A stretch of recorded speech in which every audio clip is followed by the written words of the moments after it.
A gente vive numa cultura que declarou uma guerra, né? Uma guerra ao desconforto. Dor de cabeça? Toma um comprimido. Dor nas costas? Um anti-inflamatório. A resposta é sempre silenciar o sintoma. Para poder continuar funcionando, né? Produzindo. Exatamente. Mas o nosso mergulho de hoje, baseado num material bem provocador, levanta uma questão que vira tudo de ponta cabeça. E se essa nossa pressa toda em calar a dor for justamente o que torna ela crônica? É exatamente esse o ponto. Hoje a gente se baseia no livro O Paradoxo da Dor, de um autor chamado Pedro Telles, e também em trechos de um podcast sobre o mesmo tema. A missão aqui é explorar uma abordagem quase filosófica, sabe? Que trata a dor não como um defeito do corpo, Mas como uma linguagem, um sinal. isso. E, olha, é super importante deixar claro o aviso que as próprias fontes trazem. Este conteúdo é para reflexão, é informativo e de forma alguma substitui um diagnóstico ou tratamento médico. Perfeito, recado dado. Então a ideia é investigar por que esse modelo que a gente conhece, o de gerenciar sintomas, que a fonte chama de pain management, porque ele parece não resolver o problema na raiz para tanta gente. E o ponto de partida dessa história toda é muito inesperado, né? Veio de um tatame de judô. É aí que a coisa fica boa. E é fascinante, porque a gente vai ver como um princípio da física, observado numa arte marcial, se desdobra numa filosofia inteira de saúde. A primeira lição do judô, segundo o autor, não é como derrubar alguém. É como aprender a cair. Exato. Ok, isso me pegou. Aprender a cair. Como que isso se conecta com dor crônica? Então pensa assim, a gravidade de uma lesão, de um impacto qualquer, não depende só da força da queda. Depende muito do nível de tensão e resistência do corpo naquele momento. Se você cair rígido, como uma estátua, o impacto... Ele se concentra num ponto só e quebra. Isso. Agora, se você cair relaxado, a energia se dissipa pelo corpo todo. Faz todo sentido. É a diferença entre um galho seco que quebra fácil e um galho verde que só enverga. Perfeito. O autor conta que começou a testar isso no dia a dia. Em tropeços, sabe? Esbarrões. Em vez daquele reflexo natural de travar tudo, de endurecer, ele se forçava a soltar, a relaxar na direção do impacto. E o que acontecia? Ele percebeu que a dor era drasticamente menor. Ou, às vezes, nem aparecia. O corpo, sem aquela rigidez, se protegia muito melhor. E essa ideia de não resistir é a porta de entrada para um conceito central do livro, o tal do ciclo do travamento. Isso. É um padrão que, segundo o autor, está na raiz de muitas dores crônicas. É um ciclo vicioso mesmo que se alimenta sozinho. Como ele funciona? Olha, começa com o primeiro sinal de desconforto. Esse sinal ativa um medo, que muitas vezes é até inconsciente, sabe? Aquele lá vem aquela dor de novo. Exato. Esse medo gera uma tensão física. O corpo se arma todo para se defender. Só que essa tensão muscular, o que ela faz? Comprime nervos, diminui a circulação. Caramba! E a dor agora mais forte reforça aquele medo inicial.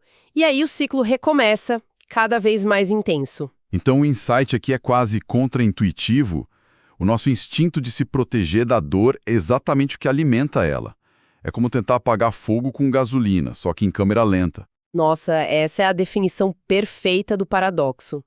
É uma resposta de autoproteção do nosso corpo que é legítima, mas que, quando vira o modo padrão, começa a operar contra a gente. A frase que a fonte usa é muito direta. O corpo endurece e paga o preço. Ok, eu entendi o problema do travamento, mas a ideia de simplesmente não resistir à dor, na prática, parece quase sobre-humana.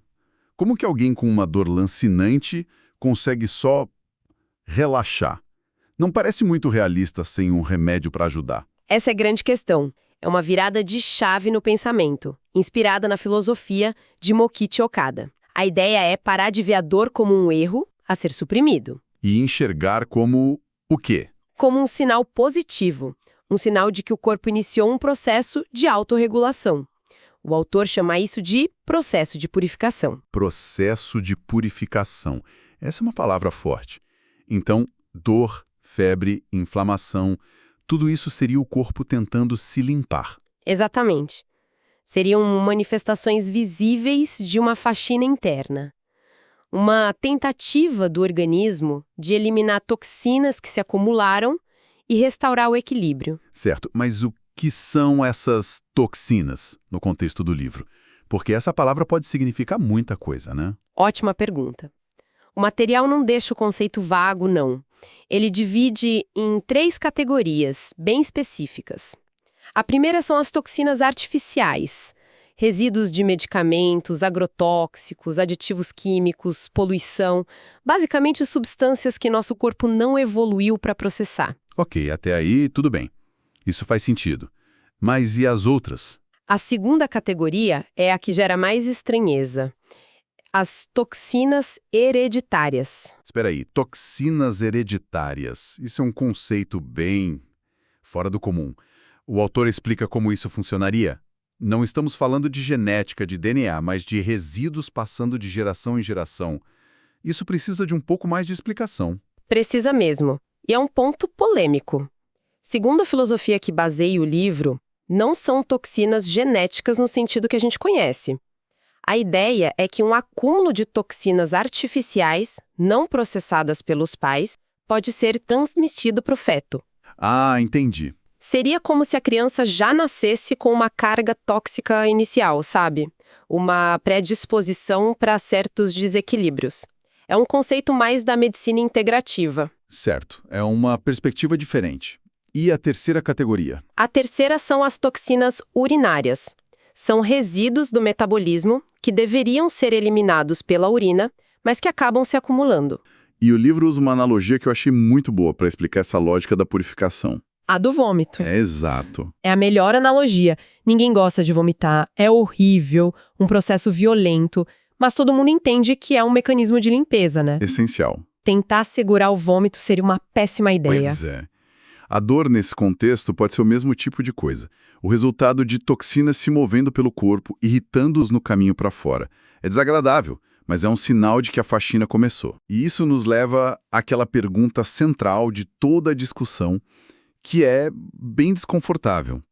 Ao tomar um remédio para silenciar o sintoma, um analgésico para dor, um antitérmico para febre, será que a gente não está só interrompendo essa faxina no meio? Forçando o corpo a reabsorver justamente a sujeira que ele estava tentando desesperadamente colocar para fora. É exatamente esse o questionamento. E essa lógica leva a uma crítica bem direta ao que o autor chama de o sistema. Sim, a nossa sociedade normalizou o que ele chama de remendo. Apareceu um sintoma, a gente cobre com alguma coisa, a dor volta, aumenta a dose ou troca o remédio. O foco é sempre no alívio imediato, raramente na investigação da causa real. E isso cria um ciclo de dependência, não só da pessoa, mas do próprio sistema. A mesma indústria que vende o alívio se beneficia da recorrência do problema. O livro até cita os riscos do uso prolongado de analgésicos, que a gente ignora, né?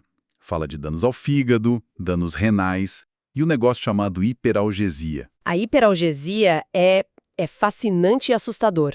É quando o uso contínuo de um remédio para dor acaba tornando o corpo mais sensível à dor. Nossa! O remédio que deveria aliviar, a longo prazo, piora o problema. É o paradoxo no nível do remédio mesmo. Isso. Isso se conecta com outra ideia forte do livro, que ele chama de o desafio da superproteção. Sim. A tese é que essa busca por soluções externas imediatas é parte de um fenômeno cultural muito maior. Exato. A ideia é que o excesso de conforto e a nossa intolerância crescente a qualquer tipo de desconforto estão nos deixando mais frágeis, física e mentalmente. Elevador para evitar escada, delivery para não cozinhar, controle de voz para não levantar do sofá. Engraçado, enquanto você falava, eu me peguei pensando quantas vezes eu pego o elevador para subir um único andar. A gente nem percebe. E o livro dá um exemplo que parece extremo, mas que faz a gente pensar. Jovens que hoje consideram atividades normais, como subir escada ou ter uma febre leve, como experiências inaceitáveis. A gente desaprendeu a lidar com o mínimo de adversidade física. Totalmente. E para explicar por que isso parece estar piorando agora, as fontes entram num campo mais filosófico, quase metafórico, certo? A história da transição energética. Isso, e é bom a gente enquadrar bem essa parte. O autor usa uma analogia para explicar uma mudança que, segundo ele, é cultural e energética. O planeta esteve nos últimos milênios sob a energia do elemento água, que tem a característica de solidificar, de reter, e agora a gente estaria entrando na era do fogo, que dissolve, purifica, queima o que não serve mais. Ok, então água versus fogo é uma metáfora. Como isso se aplica aos tratamentos de saúde? A lógica dos tratamentos modernos, em geral, é a da água. Anti-inflamatórios, analgésicos. O objetivo é congelar o problema, solidificar as toxinas no lugar, silenciar o sintoma. E isso funcionava melhor na era da água. Segundo o autor, sim. Agora, na era do fogo, o corpo estaria com uma tendência natural muito mais forte de dissolver e expulsar essas toxinas. O que explicaria por que tantos tratamentos que antes pareciam funcionar, hoje parecem só enxugar gelo. O corpo quer botar para fora e o remédio tenta forçar para dentro. É um cabo de guerra. Exatamente. Um conflito de lógicas. O que antes ficava quietinho ou congelado, agora se move e gera sintoma. Certo. A crítica é clara. Mas se a abordagem de suprimir não é a ideal, o que fazer na prática? Sentar e aguentar a dor em nome da purificação não parece uma opção. De jeito nenhum. E é aí que o material apresenta uma ferramenta, uma técnica terapêutica chamada Shingyo. Isso mesmo. O Shingyo é apresentado como a parte prática dessa filosofia toda. A história do autor com essa técnica é o que guia o livro.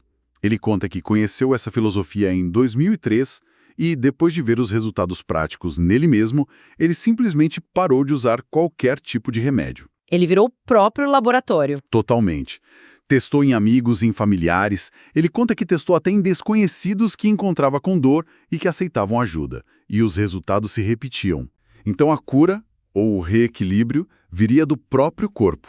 A técnica seria só um facilitador para que aquele processo de autorregulação, que já estava tentando acontecer, funcione sem o bloqueio do medo e da tensão. Precisamente. É por isso que o livro chama de uma tecnologia sutil. O objetivo não é atacar o sintoma, mas fortalecer a capacidade do próprio organismo de se reorganizar. E os efeitos que as pessoas relatam são bem consistentes.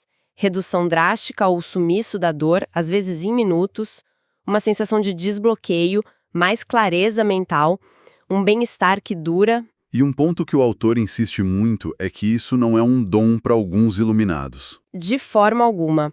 Ele defende que o Shingyo é uma técnica estruturada com um método que pode ser aprendida por qualquer pessoa através de uma formação. A ideia é democratizar a ferramenta para que as pessoas possam aplicar em si mesmas, na família, ou até trabalhar com isso.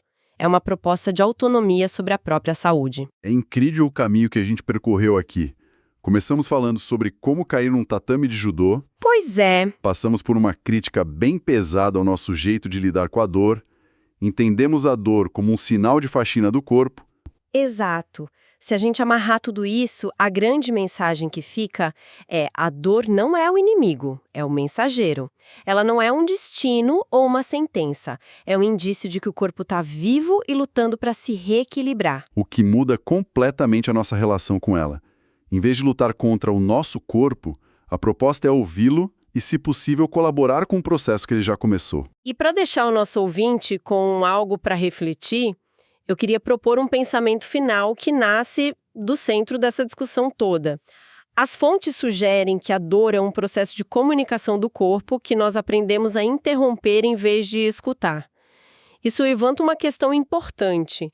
Se tratamos a dor um sinal tão fundamental e barulhento com supressão imediata, que outras mensagens mais sutis do nosso corpo sobre cansaço, intuição, estresse ou desequilíbrio nós estamos ignorando todos os dias? E qual é o preço a longo prazo dessa desconexão?